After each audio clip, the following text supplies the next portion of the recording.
Okay, we're going to get started and hear from the candidates that are running. And just to know that this is, I know it's just a small audience here right now, but we are filming this so that we can get it out to more people and everybody will be posting it, and even you as well. Like when you see this on your feed, if you could just copy and paste so we can get it into the hands of as many people as we can. And with that, I'd like to introduce to you Mark Meuser, who is our candidate for Secretary of State. So can we please give him a welcome?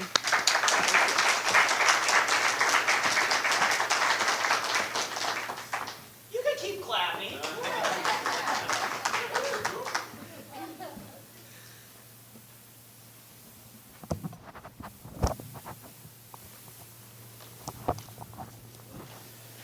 The year is 1853. The location, Benicia, California. The occasion, the swearing in of a new assembly. Because in 1853, the state capital of California was not Sacramento. It was in Benicia, California. Now they were about ready to swear in Mr. Carpenter from Oakland, California. But before they swore in Mr. Carpenter from California, a man arose from the galleries and says, "Do not swear in Mr. Carpenter. He cheated. He stole the election." They decided that they were going to go ahead and swear in Mr. Carpenter, but that they would refer the matter to the Committee on Elections and let them examine the details and see if Mr. Carpenter was allowed to keep his seat. About 6 weeks later, the committee finally got around to hearing the evidence. And they turned to the challenger and said, "Mr. Challenger, what is your evidence? Why are you accusing Mr. Carpenter of cheating and stealing an election?" He stood up and said, 4 months before the election, there was a census taken. And it was determined that there were 500 eligible voters in that assembly district in Oakland. On election day, over 800 people had cast a ballot. Furthermore, we have 4 witnesses here who will testify that voter number 95 voted at sunset right before the polls closed. But when the poll books were opened up, it was determined that 258 people had cast ballots. And signatures 108 through 258 were all in the same handwriting. Now the committee started to look at the evidence, and they actually decided to be a little bit of partisan because Mr. Carpenter happened to be the same party that the majority of the committee were.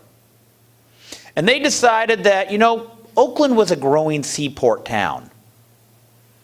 And as such, it is possible that the city grew over 60% in 4 months.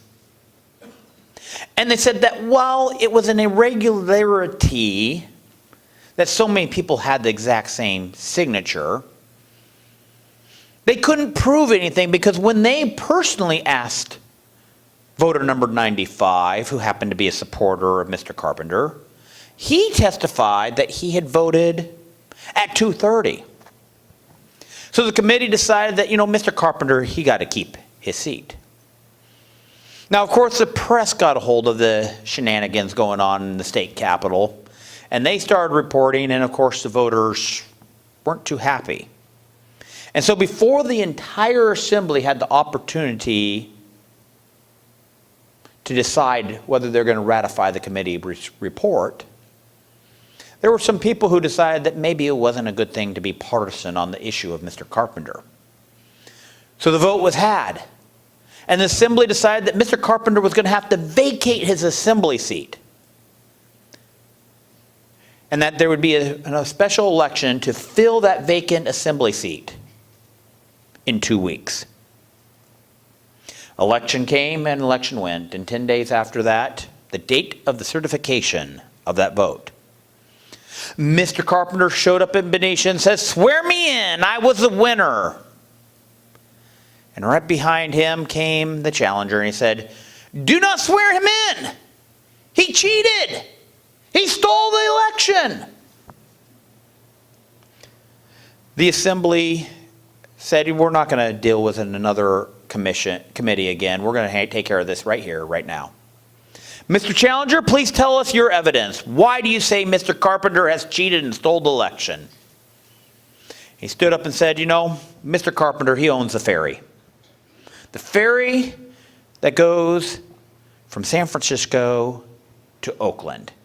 In fact, he owns a monopoly on that ferry. He is the only one who can transport people from Oakland to San Francisco. So on the night of the election, we had a man on that ferry. And our man observed that 35 residents of San Francisco were paid $5 each for having spent the day in Oakland casting a ballot. And some of them were bragging that they had voted up to 7 times that day.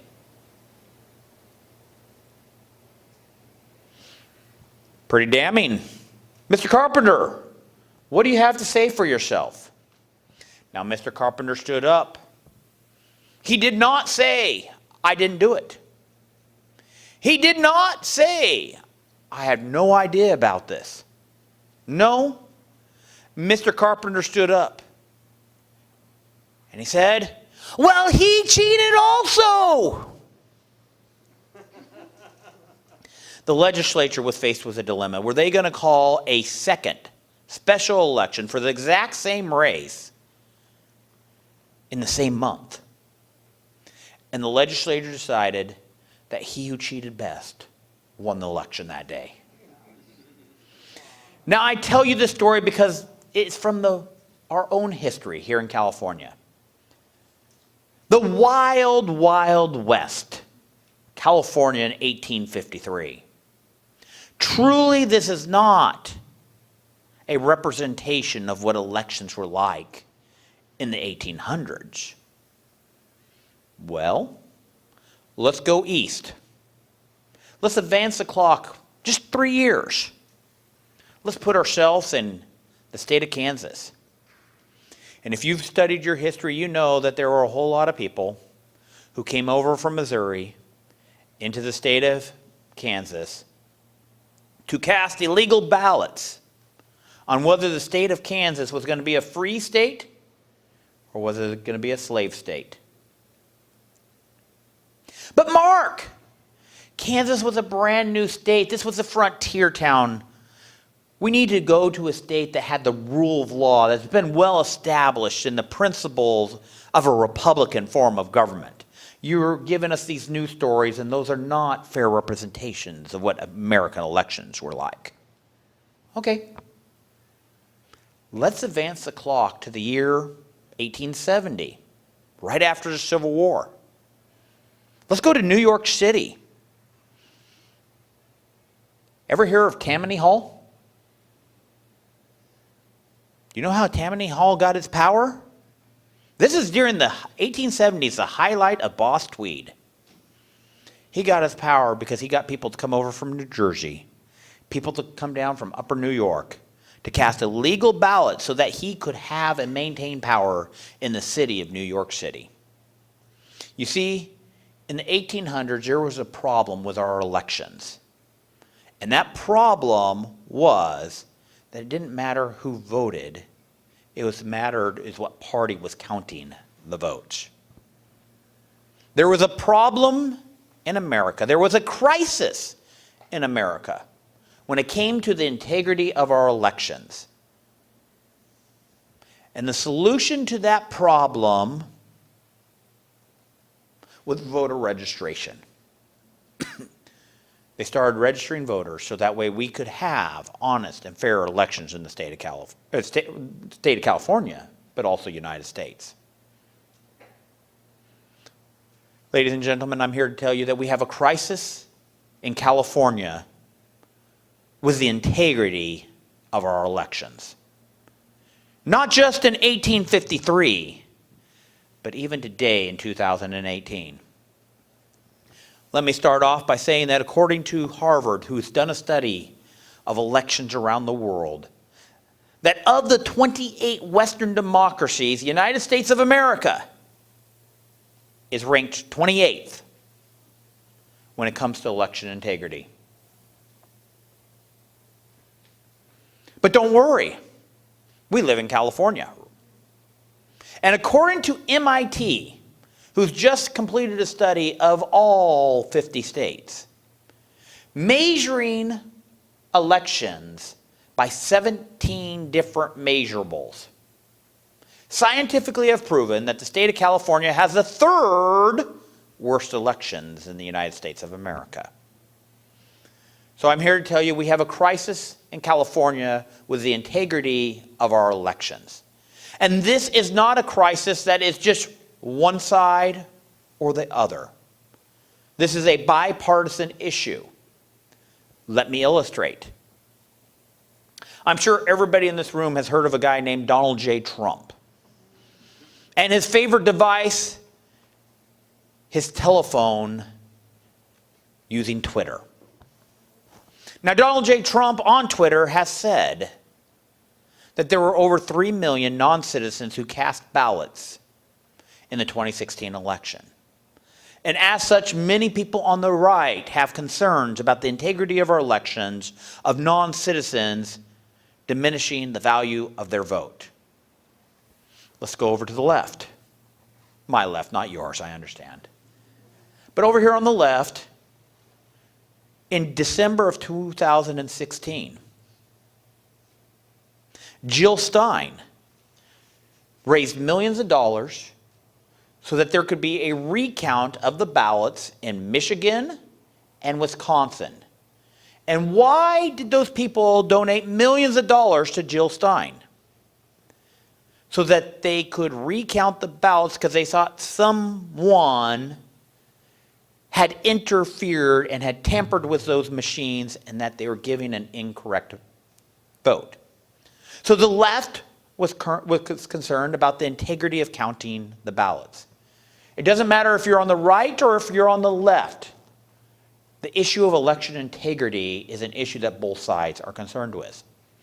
On the right, they're concerned about a guy named George Soros funding vote counting machine companies.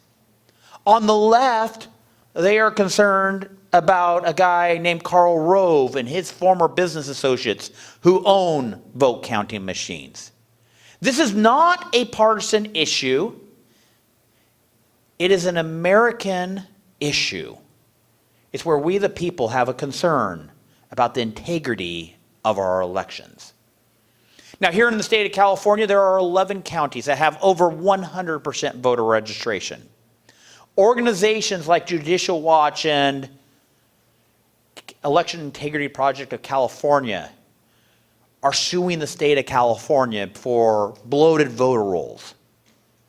They'd like to investigate the state of California to make sure that there is integrity in the voting system and that the state of California is following the law.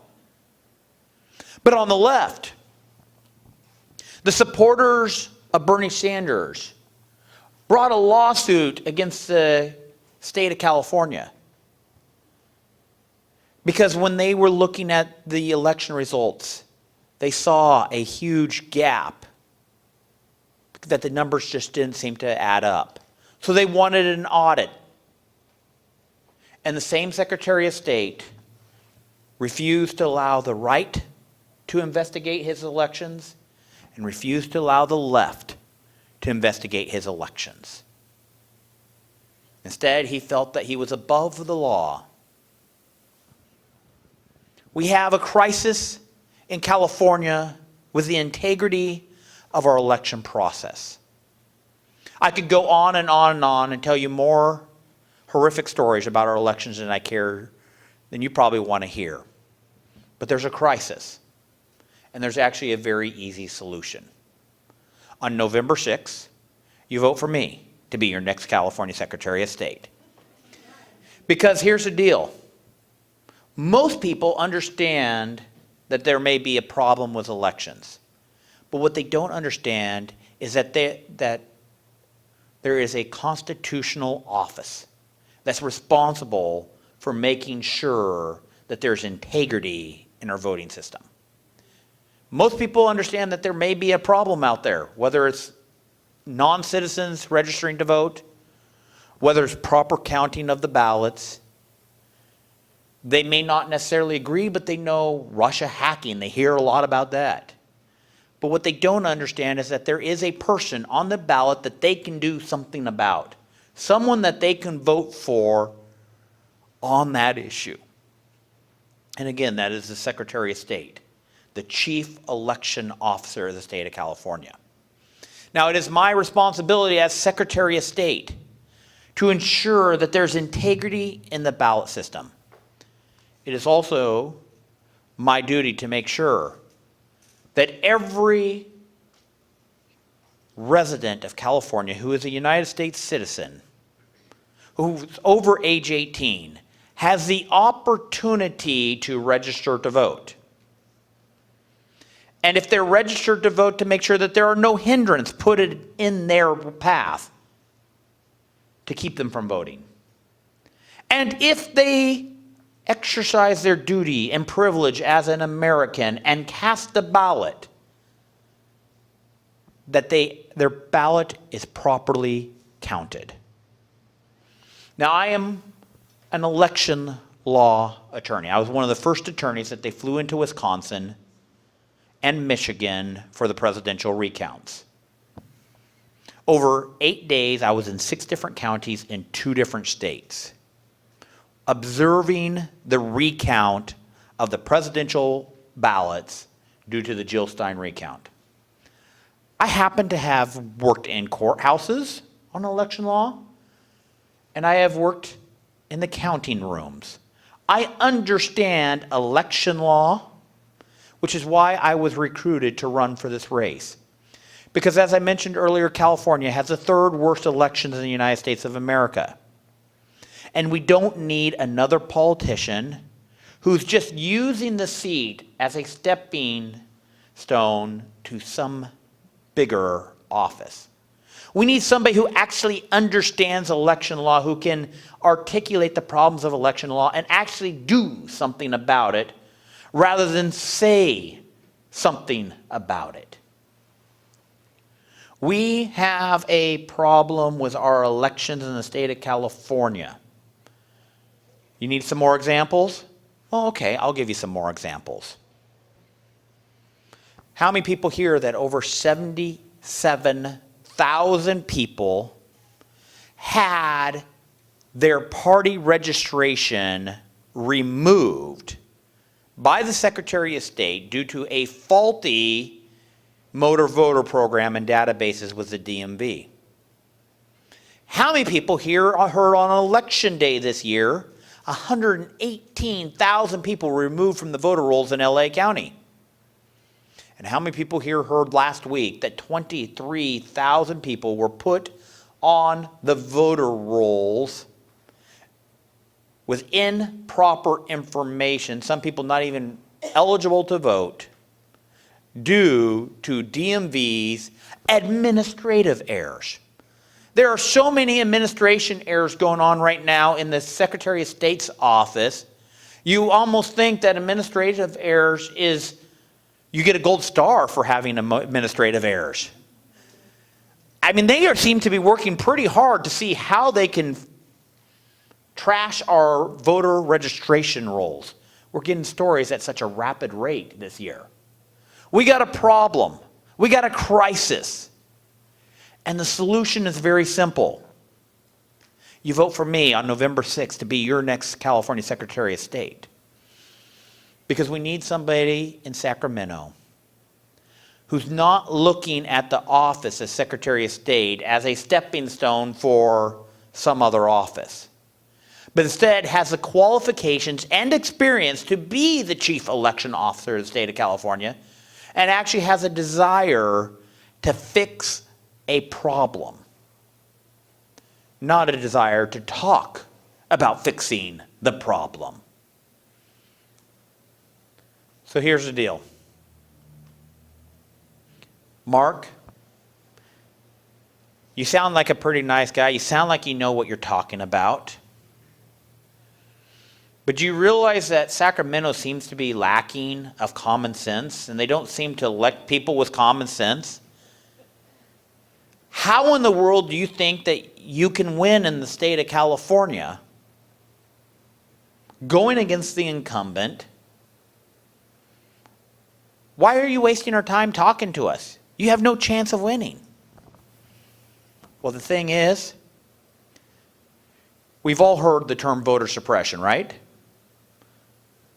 Right now, the only form of voter suppression that's going on in the state of California is brought out by the media saying that candidates like me with common sense have no chance of winning.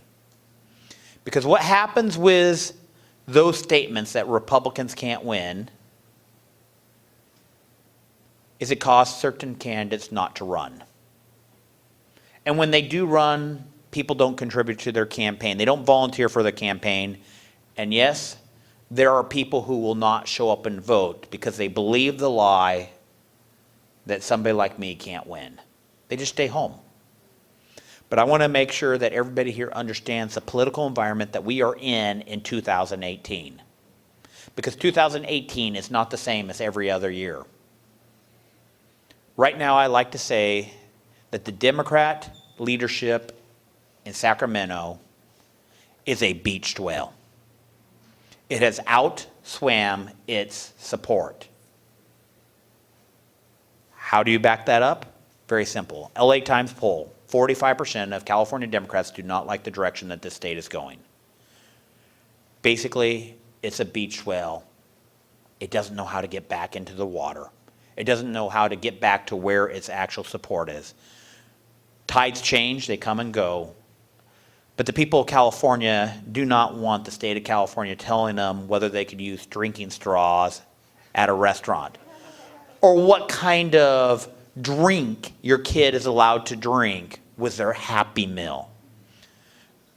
They want a government that's looking out for the safety of the residents rather than the financial benefit of the criminal.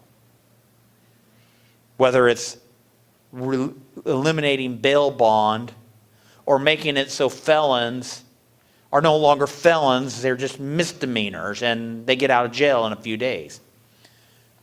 The good people in the state of California understand what's going on in Sacramento. And the sentiment is changing in the state of California. This November, there's going to be on your ballot Proposition 6. And Proposition 6 is an opportunity for every family to go to the poll and say, you know what? Last year, you stole my kid's Christmas. $800 in the form of a new tax. And we want that money back. And so people across the state are going to be voting yes on 6. And we are seeing the polling data from yes on 6, and we are seeing that it is invigorating people who normally would have stayed home. We saw Senate District 29, Josh Newman. Okay? Now what people don't understand about Josh Newman is that in 2016, the combined Democrat vote was 56 points in Senate District 29. It was only 40 points 2 months ago in June of 2018. That is a 16-point swing. That is just one of many indicators that I could give you that the political tides are changing in this state. Whether it's gas taxes, sanctuary states, bail bonds, plastic straws, I could go on and on. But the political tide is changing in the state of California, and we have an opportunity to actually elect people with common sense to Sacramento for the really first time in many, many years. So my name is Mark Meuser. I'm running to be your next Secretary of State. And with Meuser, you're more sure of fair and honest elections. Thank you very much.